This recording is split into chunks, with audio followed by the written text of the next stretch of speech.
It is with great pride that I present the Science for Policy Award to Dr. Maydianne Andrade for her exceptional leadership and lasting impact. Please join me in congratulating Dr. Andrade.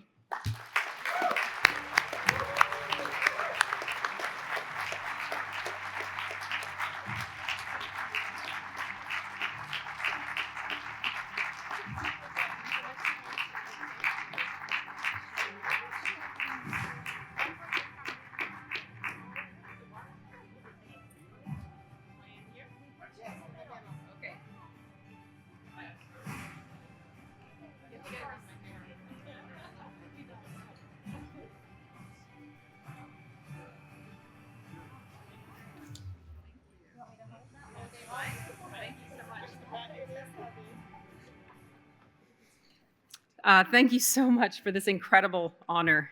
Thank you to the selection committee. And I can scarcely believe that I've been chosen to follow previous awardees like Imogen Coe and Kirsty Duncan. I want to take this moment to thank them, and I know Imogen's here somewhere. Thank them for their courage. Yeah. For always saying what needs to be said and for translating knowledge into action and impact.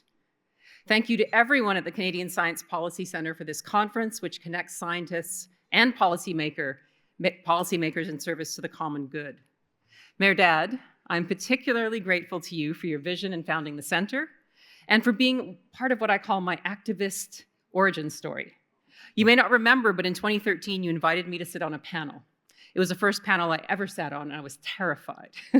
But luckily, in the end, it was effortless because we discussed a report by the expert panel on women in university research that had just been released by the Council of Canadian Academies. It was a unique and sophisticated analysis of women in the Canadian research ecosystem. It painted a crystal clear picture of inequities, suggested strategies for change, and like much of the literature on equity, it made arguments for why change was necessary. One of these was because the patterns suggested violations of human rights. Another was self-interest. It made the business case for benefits to Canadian society. Inequitable systems squander talent. Diverse teams are more innovative and effective. The report made clear that the arguments I'd been hearing my whole career, it's just a matter of time, were not based on data, and they were just plain wrong. Change requires action. So I began studying the literature on bias, discrimination, and inclusion in the professions, and I began cautiously sharing my developing understanding with my colleagues. I tracked their responses to learn which approaches were effective and started conversations, and which ones shut them down. In 2016, I shared these experiences with a team of faculty volunteers and founded the Toronto Initiative for Diversity and Excellence, or TIDE.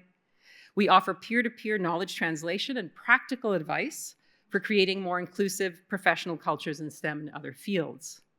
In the past 8 years, TIDE has engaged in hundreds of sessions with thousands of colleagues.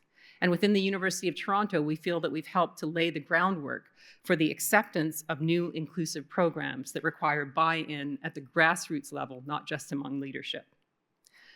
This work has been incredibly satisfying and rewarding.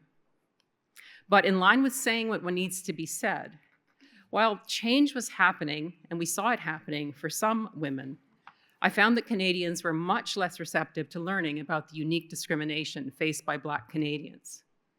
Things like higher unemployment and underemployment relative to education, exclusion from high school courses required for university, and higher mortality rates in our medical system. Lumped in with other visible minorities in the Employment Equity Act and census, the experiences of Black Canadians were invisible. This all changed in 2020 with the murder of George Floyd, which laid bare the violation of human rights arising from anti-Black racism and discrimination. So together with Black colleagues and our allies, we turned this awareness into an opportunity and founded the Canadian Black Scientists Network. Black people are underrepresented in the academy, in the professions, and particularly in STEM fields. The network illuminates these facts and drives change. Since then, we've developed national programs supporting Black youth, trainees, and professionals in STEM. We've worked to ensure we have a voice in policy and practice in academia through the strength of our numbers. And things are changing. We've seen it in the hard targets for CRC appointments, in the development of Black scholars funding. We see it in the plan changes to the employment equity groups and in the disaggregated data plan of Statistics Canada. To many of you who've been instrumental in these and other changes, thank you. Unfortunately, new revelations of long-standing anti-Black practices and cultures continue. And ironically, at the same time, many of us feel that the door that was opened in 2020 is starting to close. Backlash from the public and from colleagues conveniently opposes an acronym, EDI, rather than human rights and justice. Many of these arguments ignore the deep literature on entrenched discrimination and instead start from the fallacy that we are all assessed fairly regardless, and we all have the same opportunities to show our talents. Other arguments focus on the business case for equity and diversity, and they ask, well, why make these changes if it's not really clear how much Canada is going to benefit? So let me take this podium to say very, very clearly, the business case is real, but it is not a requirement to justify equity. It's a collateral benefit.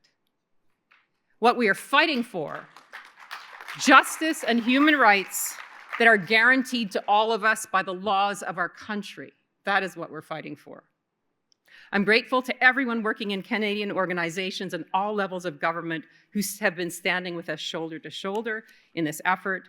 I'm also incredibly grateful to the team from the Canadian Black Scientists Network who nominated me for this award. Juliette Daniel is one of them, and she's here somewhere. Thank you, Juliette. Finally, I'm so grateful to the network itself. In just 4 years, we've created something that has already changed lives. Our network elevates, celebrates, makes visible, and connects Black STEM people and provides a point of contact for organizations, policymakers, and granting agencies. If you didn't know that, you can contact me. With our alignment with so many Canadians with the same values, there comes an impetus for sustained change that, to be frank, is new for Black Canadians in STEM. I accept this award as an endorsement of our collective actions, and I thank you.